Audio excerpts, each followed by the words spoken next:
that one. So. Oh yeah, now it says I get the message.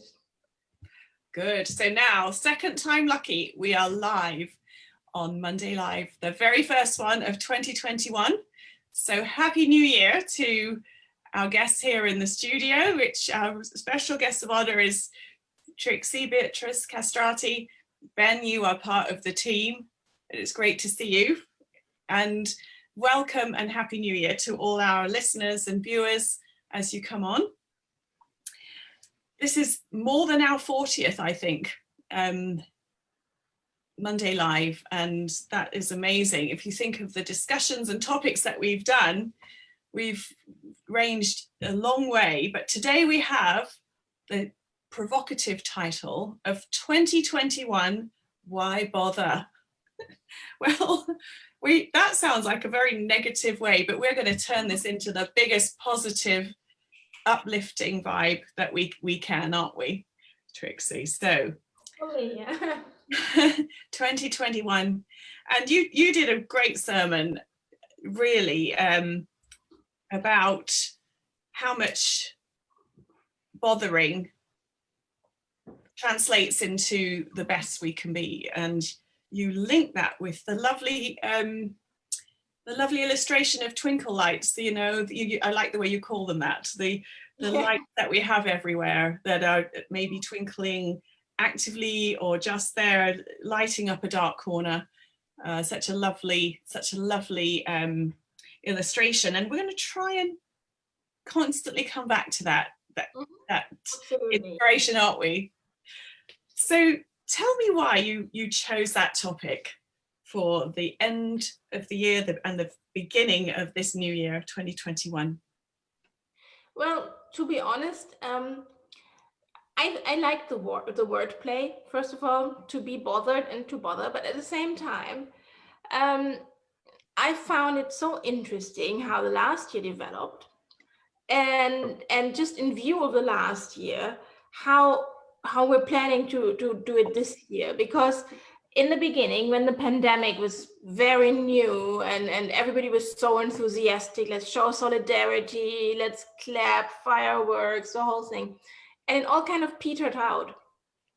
And after about a month, you could already tell, like, and then even later on, like when it came back in September after the holidays, and then suddenly a new lockdown, and everybody was not so enthusiastic anymore, and everybody went like, it was kind of, I can't be bothered anymore, and it was interesting because for a short period after the summer holidays, I returned to work, and literally what everybody said was, I'm so over it. I don't care anymore. I can't do this anymore.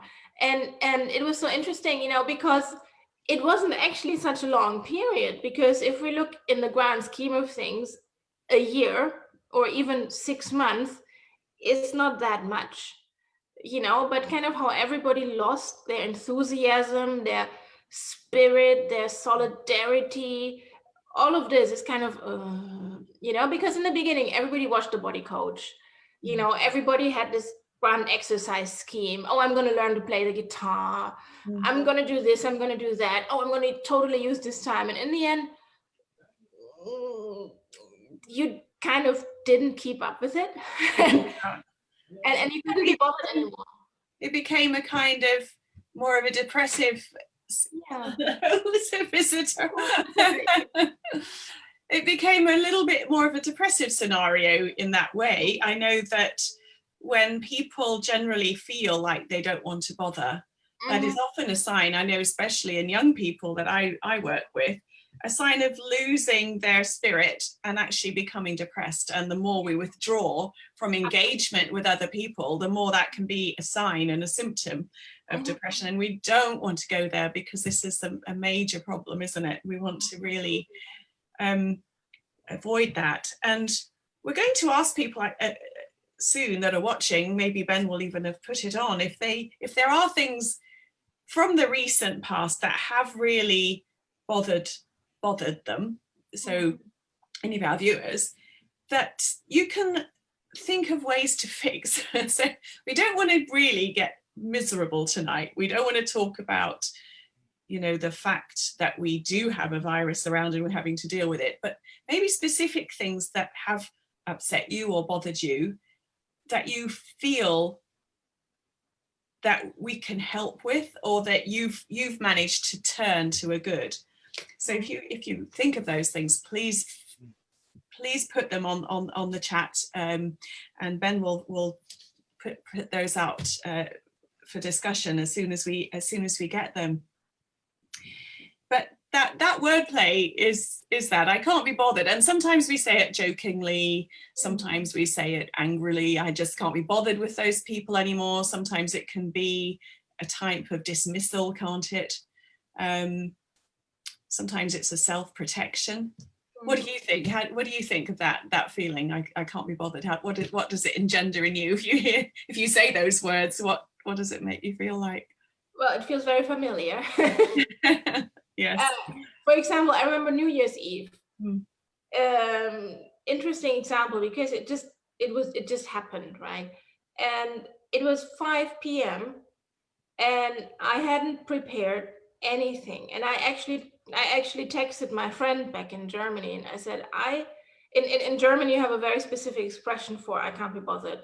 And I said, I literally can't be bothered, even 0%. Not at all, because it does not feel like New Year's Eve.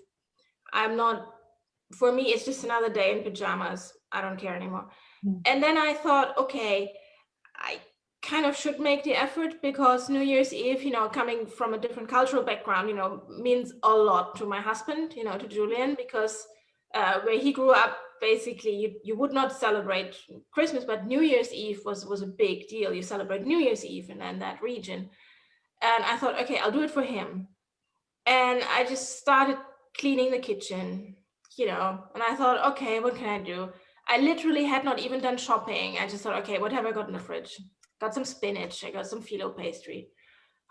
Let's just make some little bireks, you know, those little pastries. And okay, I could, you know, and it just turns out, and then I turned out a meal, you know, in the end, and something really nice. And I baked a cake. And, you know, and I thought, okay, we have a lot of time until midnight, so what, you know, let me just start now. And in the end, I had a really nice evening after all, you know, and our daughter, she really enjoyed it. We had a little bit of a party because she got a disco ball as a present. So it was funny. So we were just jumping around in the living room, just pretending it was a normal New Year's Eve. But it was funny because I switched from 0.0 bother, you know, to 100% engagement, you know, in a matter of half an hour, just because I decided to get started anyway, you know. That's such a great illustration of exactly what we want to talk about tonight. That's encapsulated it, isn't it? The fact of when something is really taken the wind out of your sails and taken your energy, made you feel sad, made you feel flat, that the answer to it is often something very positive, an activity, something with relationship in it, as you had with your family. And making the effort, I think that's such a good phrase that we have in the English language, I'm sure in every language. Absolutely. To make the effort means so much more, doesn't it, than just to go through the motions. It's really that you put something of yourself out there. And that is one of the things that is a sign that you've got resilience, that you can create that, you've got good mental health, but also it is the way to help you to develop that more, isn't it? And you know, what a lovely time you had. And I agree with you. I think the more effort you make, the more fun you have, isn't it, in life? I think most people that have a great life that's full of joy, it doesn't just happen by sitting, does it? It doesn't just happen passively. And I think that's a lovely thing. And your disco ball had your twinkle lights. Yes, absolutely. Yeah. Right there. Yeah. Ben, have we had any replies from anybody? No replies as of yet. You know, okay. but I'll interrupt you. You know, you can interrupt, and you can actually give them another question if they don't want to do that one. use one of your others. So at this time of year, we're very, very close to the idea of darkness and light, aren't we? And we had Ian did his wonderful sermon on light. You took the angle of twinkle lights, and I really love that. But you had some text, didn't you, that you also were weaving into that. So you had Philippians 2:14 and 15, which is actually a text that has a bit of a tradition with me, because when I was working as CEO of ADRA Albania in Albania, that was the text I had written on my office door: do everything without grumbling, because I wanted my employees to make an effort, you know. So I'm going to read this whole text because I think it's so pertinent to this, isn't it? It's the one you chose, and it just says it very clearly. Do everything without complaining or arguing or grumbling. Do everything without that.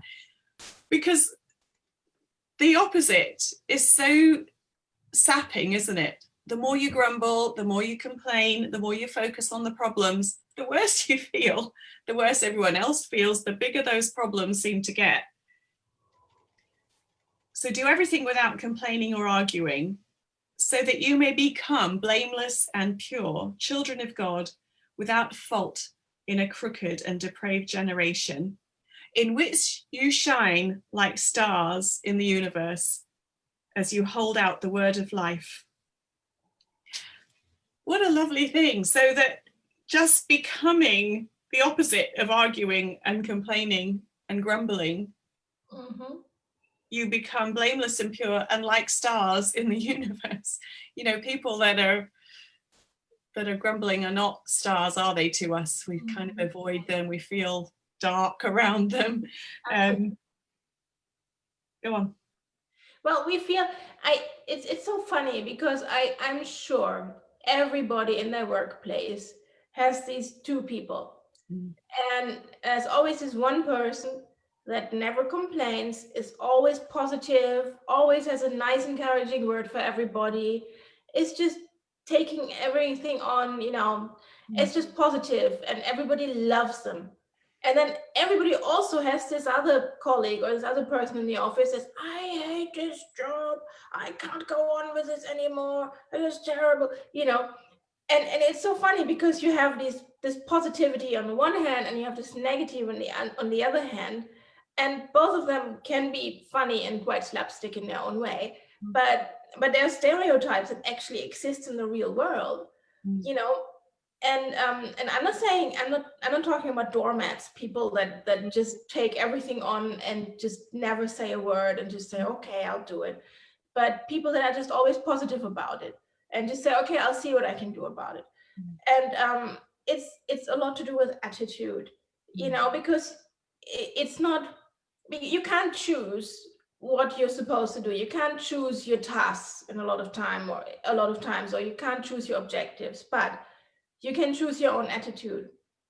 Yeah. And if you choose to be positive about it, to say, okay, I'll see what I can do, let's get on with this, it's a different kind of attitude than this always, I hate this is so boring, I'm wasted here, you know.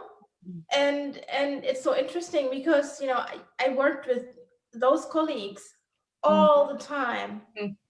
And it's just so funny, because in every single job I had, and I had a few, there were always these two stereotypes. There was always this positive, industrious person, and always this complaining person. And it's so interesting, because in the end, you realize, you decide for yourself, because the tasks are identical. And it's just what each person does with them, you know? Yes, absolutely. And the other thing with it is that rehearsing the argument and grumbling makes you feel worse. And it's like any argument, it becomes more and more polarized to the side that you're trying to focus on. So yes. The more you grumble, the worse you can find it, and the worse it can be. And people can do that about each other or about their bosses. I agree with you. We've over the years, I've had many groups of junior doctors come through the units, And sometimes the whole group becomes very negative and complain about everything, and you realize that the power of a few in that group has changed the whole dynamic of the group. Sometimes medical students the same, whereas others, if you have a very positive group that are looking for all the best, they you know, you have a few people that can change the whole group to be like that. The job hasn't changed, which is always an interesting thing, isn't it? And it's very interesting how we can look at things in a really good, positive way. Yeah, in relation to that one. Yeah, yes, if you don't mind interrupting, got yes, an answer please. from David Foster. Yes. It's in answer to one of early questions about what has bothered you recently. And also caters to the work dynamic. And she said that my daughter is a teacher in a special needs school, and she is not in the priority list for a vaccine. She motivated other teachers to raise this as a problem, and the school is now only opening for children of essential workers. So that was a great result. Yeah, lovely. So something very practical that really bothered her in terms of safety and danger, and has actually come to a good result. So people making an action to something where you feel that you can't be bothered, you know, not being able to be bothered is a worse down the line of something that actually really bothers you, isn't it? So there's different things in this whole bothering thing, isn't there? So you can't be bothered is kind of flat and, you know, a bit depressed. But being bothered by something that stirs you up to do something good is a different thing. Yeah, and Ian adds to that one, saying inconsiderate and selfish people is what bothers him as well. So. Yes, yeah. And this is exactly where, if I may, you know, because what has bothered me recently was yesterday's message from our daughter's primary school, and the school would be closed for another 2 weeks. And I was thinking, oh no, I was really looking forward to having a couple of hours of myself, you know, to really focus on work now, because I started a new job, and to be able to, you know, to get this focus, and now I have her at home, and what do I do? How do I keep her busy? But, you know, at the same time, I did not take into consideration the point of view of the teachers who are actually in real danger there, because it would affect them much more severely than children if they got infected. And the teachers who actually have to go through this whole process of being tested every day and having to stick to all these precautions. So my being bothered is actually the selfish act, you know, of not taking into consideration the other person's point of view. Yes. It's always good to reflect, isn't it, on negative feelings as to where they're coming from, and what's created that feeling. And it's interesting when you start noticing things that worry you or bother you, you can become, you know, you can overstep the mark, you can become grumpy, and you know, if you see somebody that's endangering somebody else, it's easy to kind of get really angry, but sometimes that's a good thing, you know, like that example, to actually use that force to say, really, we need to change something here. That's really interesting. Yeah, funnily enough, you know, Kaya says the same thing. You know, I posed a question about what things about you bother other people, and she sort of replies saying she's noticed that every time she thinks negatively, it turns her, you know, it changes her mood, and she turns her really negative. So yes, you know, I totally agree. You often have to remind herself to look at and think of the positives, and it works magic. You know, and there's good ways to be bothered, aren't there? So I think, you know, when I was thinking what's bothered me this year a little bit is your family, Trixie. You know, coming to a completely new country in the middle of this disaster, and you know, I've bothered about you, to worry, to think how are they going to deal with that? And you mentioned about it in your sermon, didn't you? Thank you for sharing that personal thing.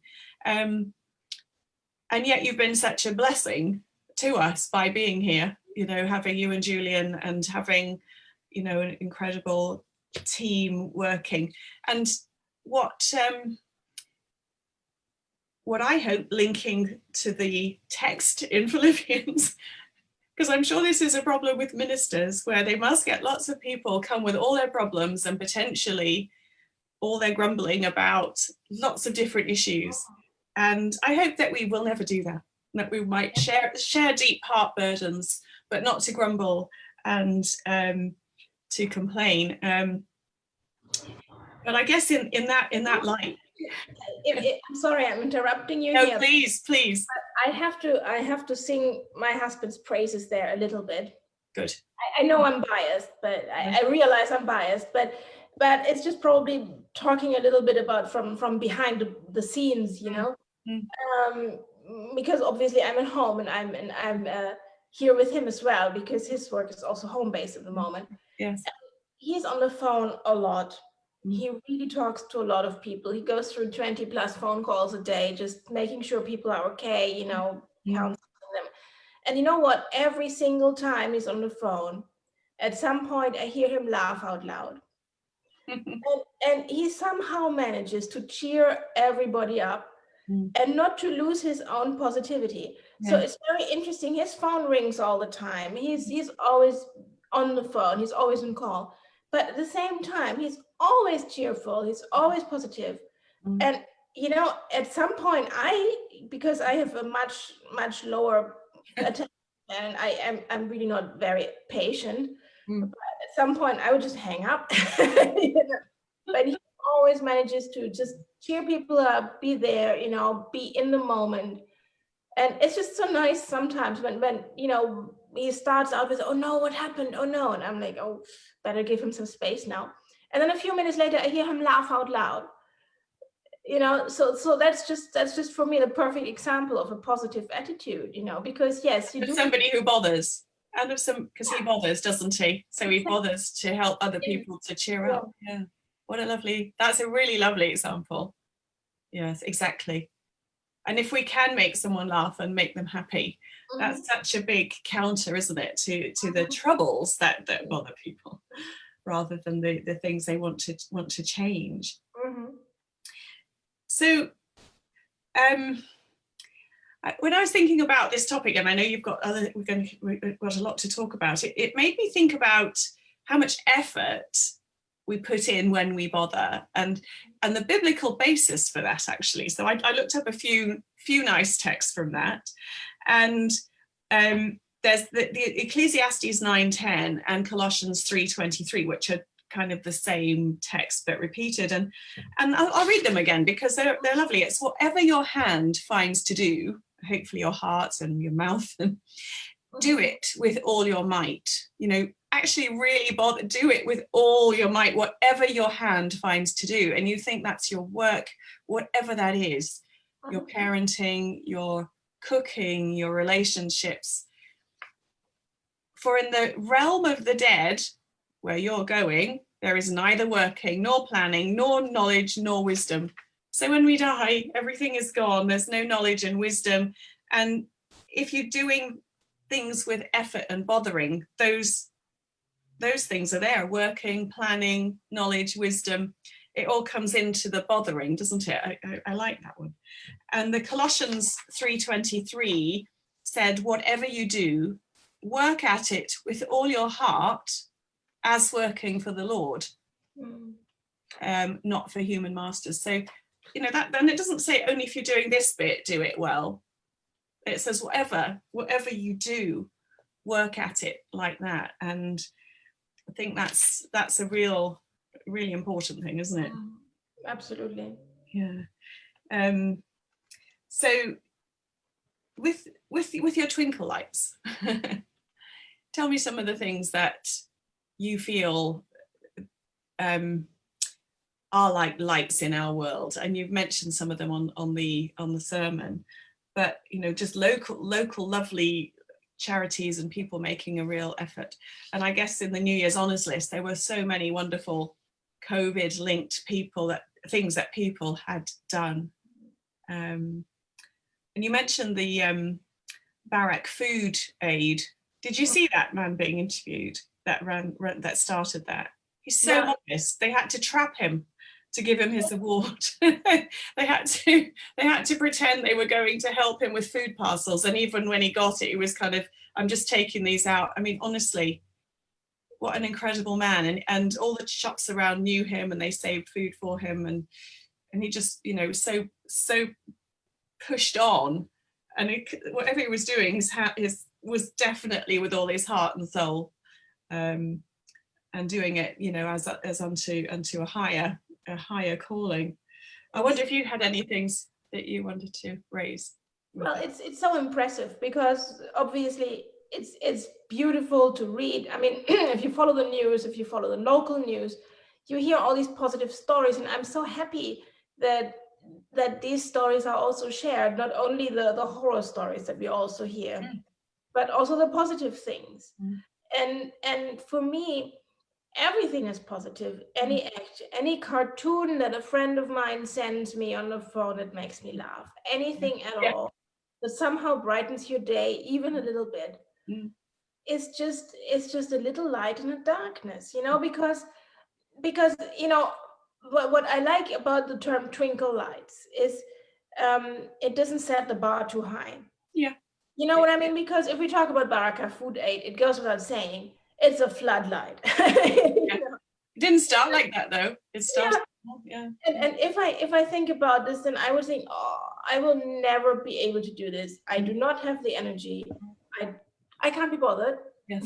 I can't be bothered. At the same time, you know, if you consider every little bit that you're doing as one little twinkle light in the darkness, and if you put a whole chain together, you know, it becomes a big light. It becomes a beautiful thing, a beautiful decoration. So you know, having just one little twinkle light in the window over the dark season now isn't going to make much difference. But as everybody decorates their houses, and you know, this makes a real difference, and it's beautiful.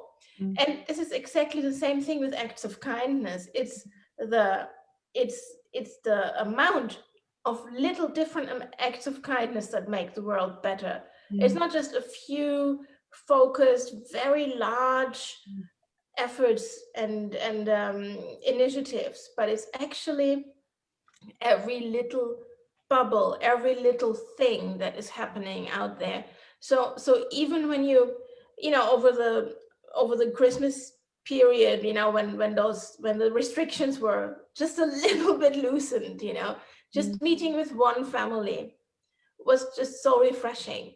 You know, and for me, just being able to have like one day of normality, you know, for me that was also a twinkle light, because it was so positive. You know, or just being able to see a little bit of sunshine, to take a walk, that is a twinkle light. You know, sharing a word of encouragement, you know, or being there for my parents. My mom calls me every day because she's so concerned about whatever's going on here. You know, oh, you're in danger, you know, and just calming her down, making sure she knows we're safe. You know, all of this, these are all acts of kindness. So twinkle lights is something very achievable. It's something that we can all do. You know, we do not need to bring out this big floodlight saying, okay, I'm going to start this large initiative and I'm going to be nationwide. No, because if we start out like that, we will 100% fail. But if we start out with just little things, you know, caring for your neighbor, or caring or visiting a person over the garden fence, you know, that already is a big deal. And it all starts out from there, you know. That's really lovely. It is the sum of the little things, isn't it? And you'd also said in the discussion that we had briefly before coming live, something that everyone actually has been doing, but needs to continue very hard at the moment, with our figures literally going vertical, aren't they? You know, we have, I think there's an announcement going on at the moment. Hopefully it won't be too bad, but I think it will be. You know, the act of kindness of protecting other people, whatever your views, listening to the rules, even if you think they're not big enough, they're too late, whatever it is,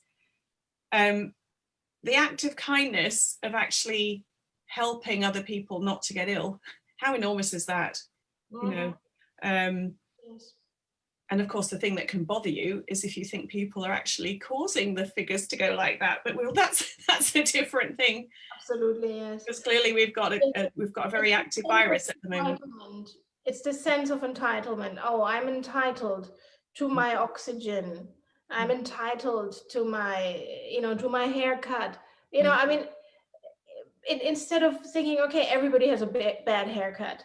It's just what it's like, just hang in there. I had a discussion actually with my brother a few weeks back, and we don't talk that often on the phone. And he got really agitated about this, because he said, remember what our grandmother always used to tell us, because she was born in 1907. She lived through 2 world wars. Yes. And she had things to be bothered about because they were locked up in bunkers for the longest time without electricity, without internet, without telephone, without knowing what's going on. So, they didn't take a walk outside and said, oh, I'm pretending it's not here. Oh, I'm entitled to, because it was real. And we are not entitled to anything. Why? Because, all that is asked of us is to stay home. We have food. We have shelter, we have warmth, we have electricity, we have internet, we have, most of us have really good devices with which to keep in contact. We have a working telephone line. So it's really not such big of an ask to stay inside, to keep others safe. Yeah. I mean, there's always this funny quip on the internet is just going around all the time. Imagine this would have happened in the 80s when all we had was the Nokia telephone, Snake. I had one of those, they were great. Exactly, but I still have it somewhere. So it's really not much to ask for. No. And if you consider, what other people are going through, what is asked of us is really not much.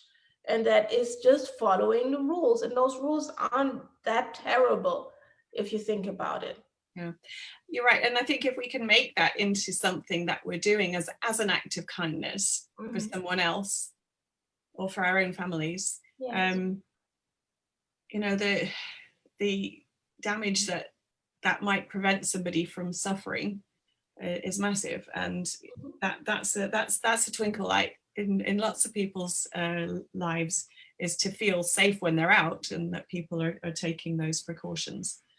Yeah, I've got a comment from think of themselves like, I'm at home, I am a twinkle light just by staying put. Yeah, that's a nice way you can think of it. Ben, let's see what you've got there. Yeah, I've got a comment just related to the act of kindness, and that posed a question: in what ways have you engaged in acts of kindness?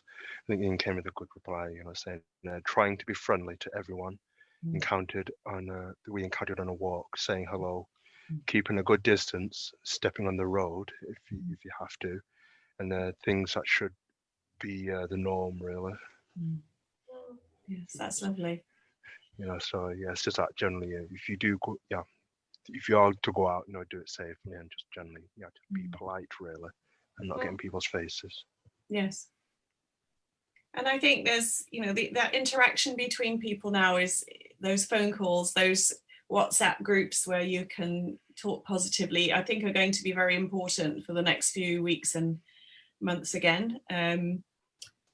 So yes, definitely. And, the support of those that are doing frontline jobs, really, really important. And, a lot of the awards for the New Year's Honours List, a lot of the ones you mentioned, things that people have done actively to help those that are having a bit of a hard time, dropping around a little parcel, dropping around some food, giving little goodie bags, with toiletries.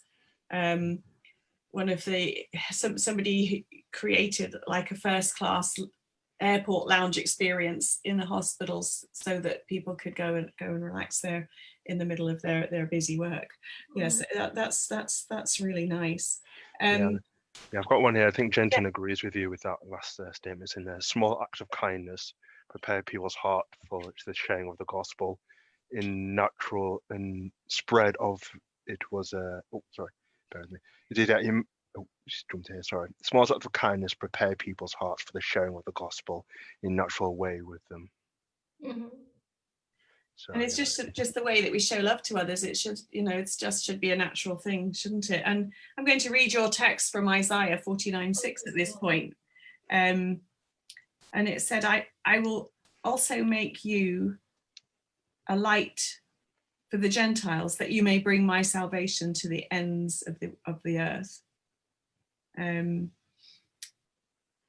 Making us a light to people that we don't expect to be part of our normal life. I think that's what that's saying.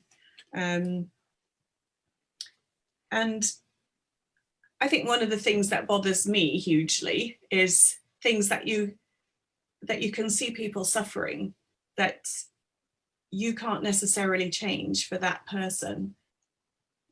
But if you can do something to make them feel supported, and we've got a lot more opportunities to do that, don't we, with all our social media and Facebook messaging and things like that. It's much easier to send a little message to somebody just saying, that looks amazing what you've just done, well done. There's a lot more ways to be helpful in that. So doing good does you good. Yeah, that's one of your quotes that you said earlier off. That's right, yes. Tell me about that. Well, I think we all know about the gratitude challenge, that people who are feeling a bit low or under the weather, they should start a diary and write down 10 things they're grateful for every day. But if you take that a little bit further, if you actually are active and do a few good things, like kind of a Pathfinder prerogative, a good deed a day, it will actually improve your mental health. The best thing, it's so interesting to see, because the best thing against depression or against really feeling low, let's say, is activity, is positive activity and making a change in other people's lives. Mm. So this is something that we would not expect, because everybody these days is talking about self-care. Oh, when I'm feeling low, I'll put a face mask, but actually that does not improve your personal well-being. Actually, what does improve your mental health is interaction, positive interaction with other people, and engaging positively in active kindness. So that's an interesting bit, because it's, if you think about it, why would that actually help with your mental health?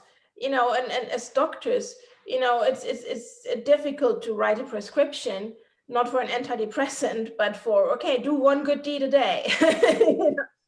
But in the end, that's what it boils down to.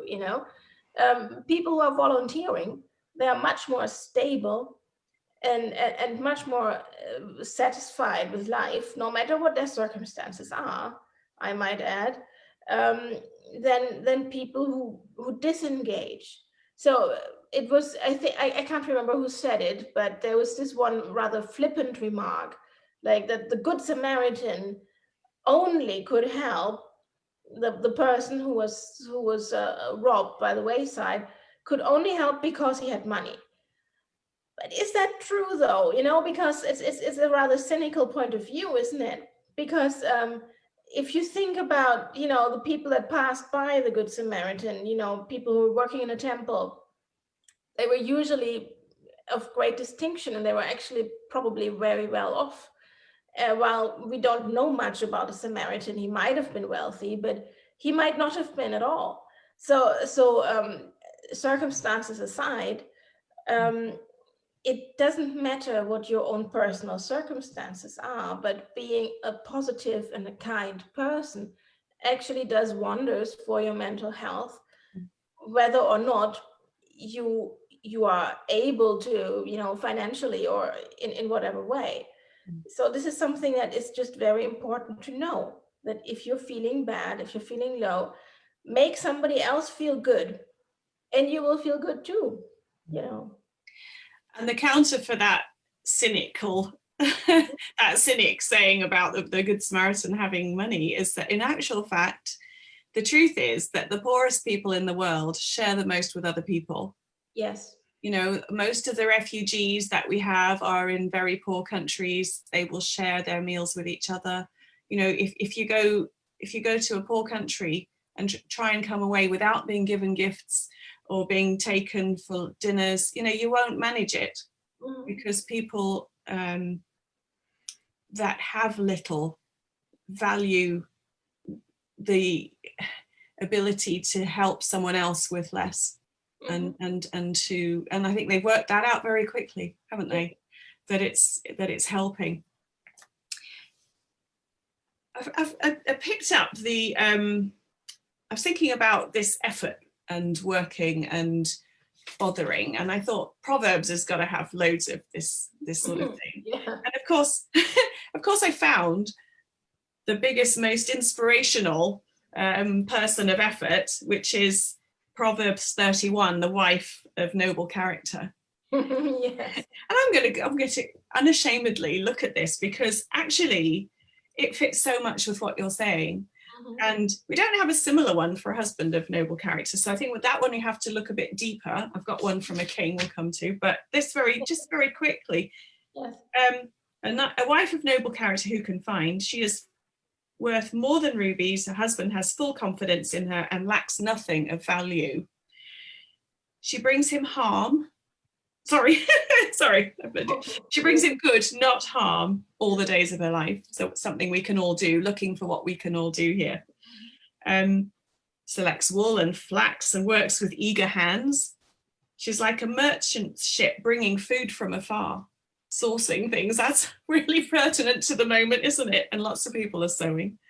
She gets up while it's still dark and provides food for her family and portions for her servant girls. She considers a field and buys it out of her earnings, plants a vineyard, people have been doing lots of that, sets about her work vigorously, her arms are strong for the task. And that vigor and strong for bothering, isn't it? Whatever the task is, and we've been talking about, you know, small ones or big ones. She sees her trading as profitable. Her lamp doesn't go out at night. In her hand she holds a distaff, the spindle, opens her hands to the poor and extends her arms freely to the needy. I think that's a major way we can keep bothering now, isn't it? Because most of us probably have extra money, and there are people that have none, etc. When it snows, she has no fear for her household. They're all clothed with scarlet coverings for her bed. Husband is respected at the city gate where he takes his seat. More sewing, linen garments, etc. She's clothed with strength and dignity. And I think people that bother, wives, husbands, males, you know, people that are not married, if you bother, you're clothed with strength and dignity, and you can laugh at the days to come. She speaks with wisdom, and faithful instruction is on her tongue. Thank you, Trixie, for yours this weekend. She watches over the affairs of her household and does not eat the bread of idleness. Her children arise, call her blessed, her husband also, and he praises her. Many women do noble things, but you surpass them all. Charm is deceptive, beauty is fleeting, but a woman who fears the Lord is to be praised. Give her the reward she has earned, and let her works bring praise at the city gate. Now that is bothering, isn't it? Yeah. Putting the effort in. No, I was just complaining this morning because I was bothered a little bit because, you know, I realized that what most women are doing, and I do not want to discriminate here in any way, because I'm sure there are lots of industrious husbands, and many husbands also have a good reason not to engage in all those activities. But I somehow feel that what I do in half an hour is a lot more than Julie would be able to do in half an hour. So while I quickly prepare breakfast, I do the dishwasher, I do the washing machine, I make a couple of pancakes, I make sure that Adulena is clothed and dressed, you know, and everything within the same time frame. And all of this constitutes making breakfast. So it really is, it has a lot more depth to it. So, but it's interesting that you mentioned the industrious wife, because we talked previously also a little bit how to bother in a relationship, how it can improve a relationship if you actually engage with your spouse. So I've quoted her before. She's one of psychologists that helped me a lot in my development and in my marriage. A bit controversial at times because she's very strict and, you know, a bit old-fashioned, you would say these days. Dr. Laura, and she wrote a very famous book, The Proper Care and Feeding of Husbands. You're learning it. Yeah, important subject. That is a book I recommend to everyone, to be honest, because what she actually says is the way relationship works. The way relationships work is you have to be the active person. You have to engage actively in making the other person feel better. And if it's just a pat on the shoulder saying to your spouse, I'm proud of you, how you're doing things, that is already a big deal. Just, you know, baking cookies, you know, so you know, she also had a radio program, you know, many women would call, how do I support my husband? He's working night and day. And she said, there's nothing you can do. Just make a lot of cookies when he comes home. Then you like that wife, don't you? Yeah. And you know, obviously, you know, these days, I mean, 30 years later, women also have full-time jobs. Women are also tired coming home. So you know, it's not about this, the wife is at home doing everything and the husband is out there making the money, because it's not like this anymore. It's more about the much bigger picture of caring for each other. And if it's just making a cup of tea, and if it's just a small gesture of appreciation, and not expecting the gesture of appreciation, but giving the appreciation, this is how you can actually make your relationship better, by bothering about the other person, by seeing them, by actually checking what their needs are. So putting my needs in the background for the moment, because I'm sure that many people have many issues to discuss, you know, but instead of complaining about each other, put all of that aside, just say, okay, what can I do for you today? And this is a guaranteed way to improve a relationship. Yeah, to add on to that one, I've got a comment here from Ian. Please, saying, yes. Imagine if 6 degrees of separation, how quickly could kindness spread if it was passed on, if it was passed on and on. I don't know, follow up, I got one from Jenai. It says, imagine if everybody thought about others' needs and acted on it in some way, i.e. like a phone call or message to others to let them know that you care. You know, help with the shopping, you know, just a phone call to say hi. You can lift somebody's spirits, you know, go a long way. Exactly, and it's a great act of kindness to think the best of people, isn't it? And to support them and not to criticize, you know, not to be negative. It's an act of kindness in itself to treat people kindly in discussions, in the way that we do that. And you know, those words we just read, that is exactly what that woman was doing, or that person could do. It's actually all the things that other people need you to be to them, isn't it? So that's a provider, a feeder, a nurturer, a wise person, a steady person. You know, to be all of those things. And I've got one that was from a king in Chronicles, 2 Chronicles 31:21. In everything he undertook in the service of God's temple and in obedience to the law and commands, he sought his God and worked wholeheartedly, and so he prospered. And that was King Hezekiah. So, you know, he did everything wholeheartedly. He really tried, and so he prospered. And I think that bothering is important, isn't it? You know, it's not just an optional extra. I love that you've really focused on it. And doing things with all your heart. So in terms of mental health and the way to preserve it is much better, isn't it? It's like most health problems. It's so much better to deal with things early. What do you feel about people that really can't help themselves enough? Do you feel that they we should have a much lower threshold for looking for help from someone else? What do you feel about that?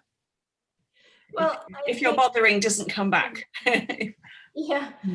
Well, I think first of all, it's for people who do not deal with mental health issues.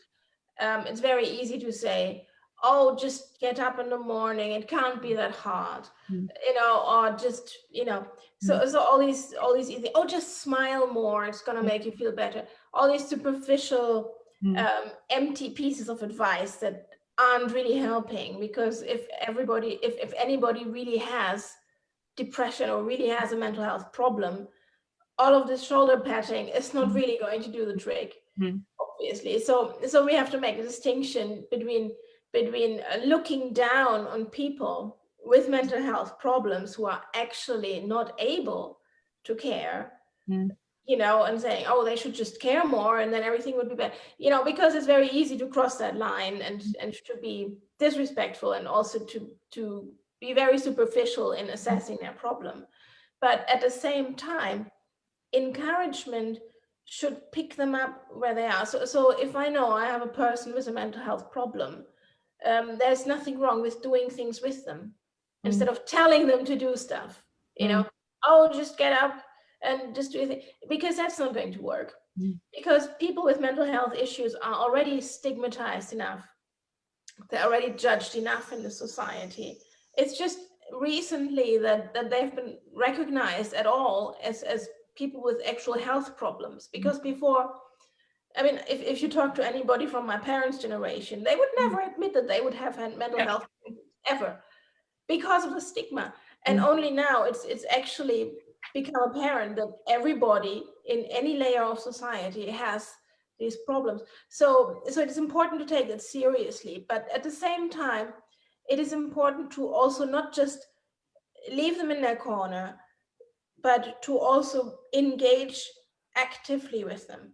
So, for example, I remember, years back, my psychiatry professor, what he would do with people who had chronic depression, like really bad depression, who were in the psychiatrist ward for weeks and weeks, they would wake them up at 6 o'clock in the morning and bake a cake with them. They would just wake them up, wake up the whole ward. Okay, let's go, let's bake a cake.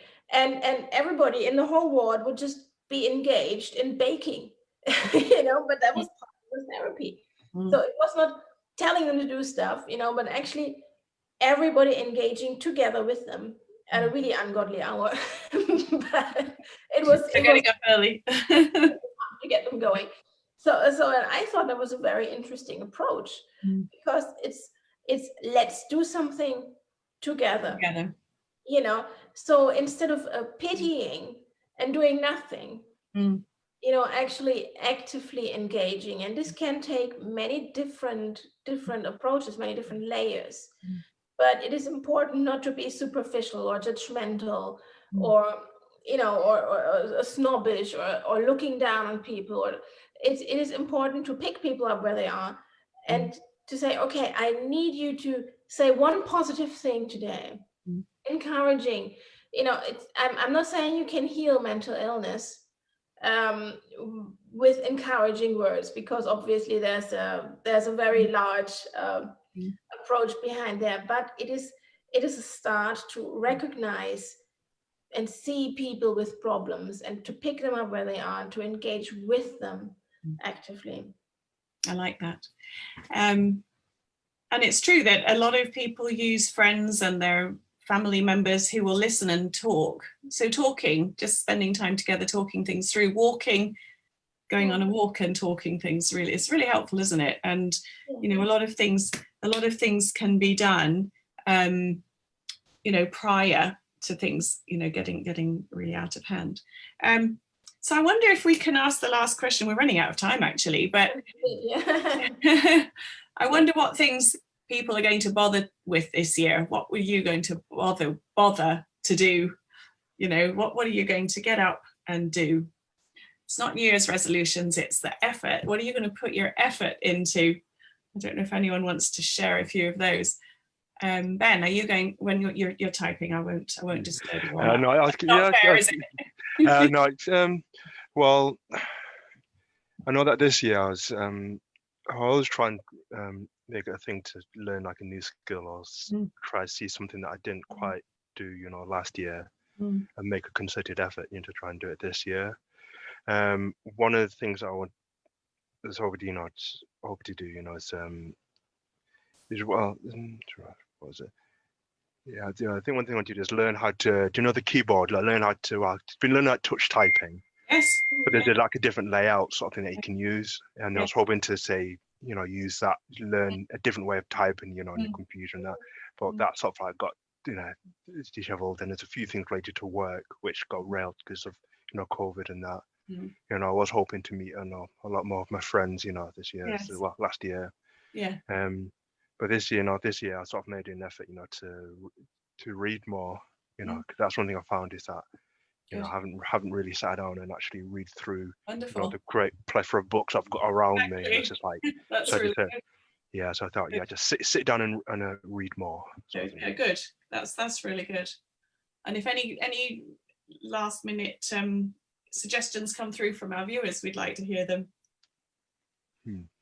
I know in our house we had this discussion around New Year's Day, and so there's going to be more cooking of new recipes from all the cookery books that we have, and different people are going to cook different things.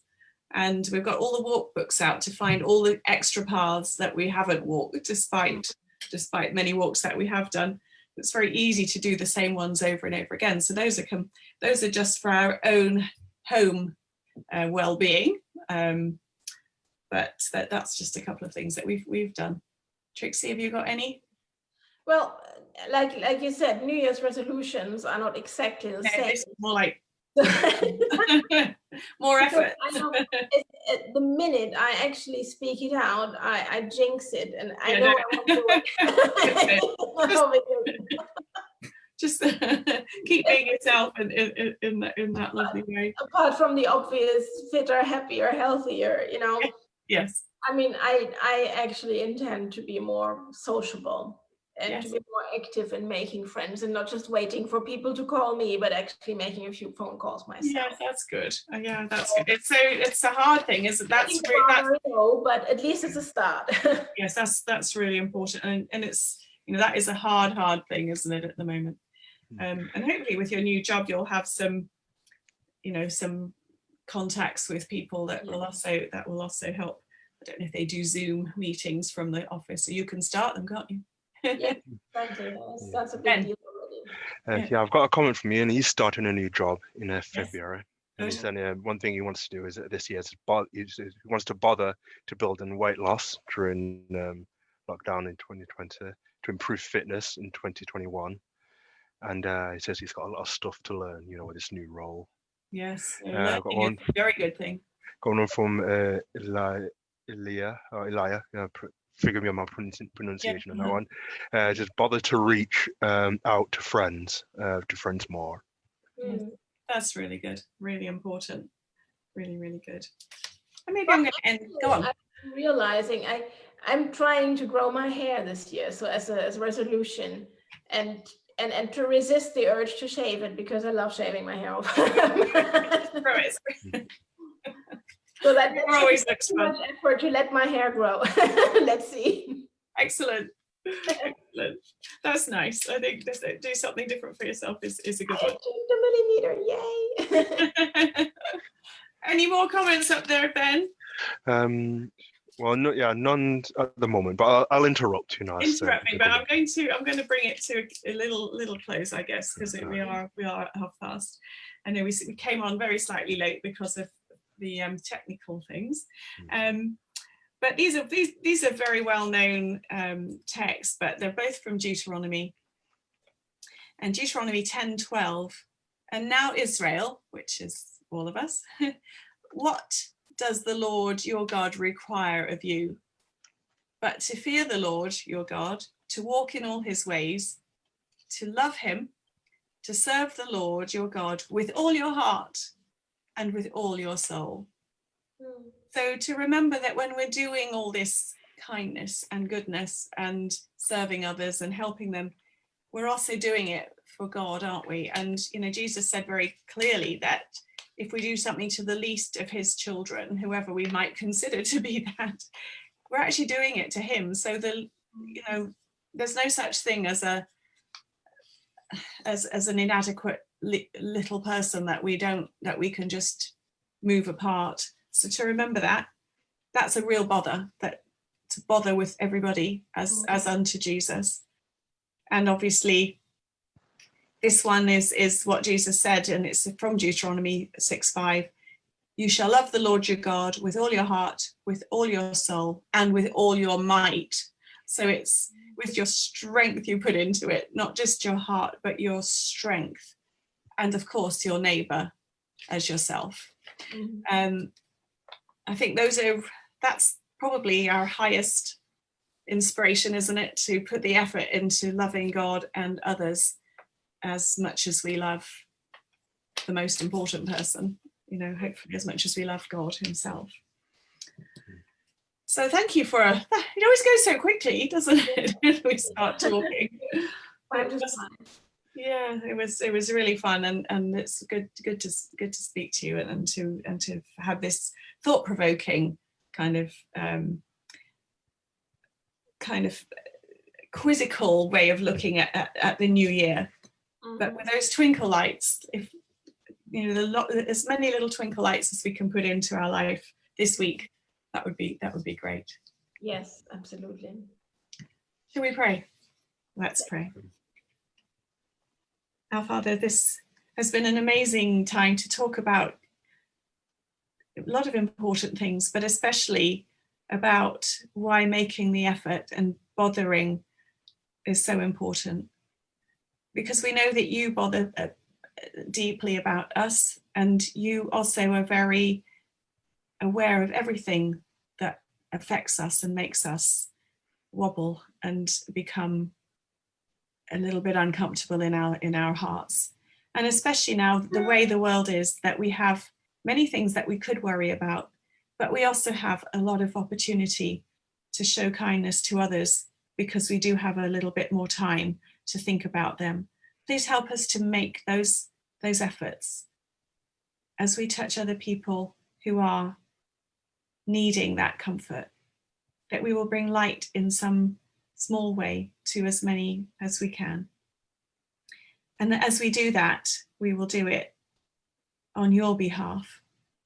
Thank you so much for everyone that listened tonight and those that will hear this on YouTube, that you will just bless everyone now in this new year. Help it to be a year of making a difference, of bothering, of putting in the effort, but of loving and serving wholeheartedly. We ask this in your name. Amen. Amen. Thank you very much. It was a pleasure. It was a pleasure. And your sermon was great. And if anyone hasn't heard it, we have it on the Ringway Church website, ringwayadventists.org, and also on YouTube. So please go, and if you haven't found that website, dip into it. There's lots of things there, and also our YouTube site now is getting bigger and it has more things to share. Some great music, some great sermons, and great discussion. So. And please push the like button on every single video, because that really helps. Oh yes, the YouTube channel. Yes, thank you. We need to promote our YouTube channel, so like it as much as you can, or as much as you do. You like it. Thank you so much. Thumbs up, you know. Thumbs up, exactly. We want all the thumbs up. Oh, thank you so much, Ben, for holding the fort there. Yeah, no worries. Appreciated it. No worries. Good. Well, all the best. Happy rest of the new year to everybody. Take care. Thank you. Take care.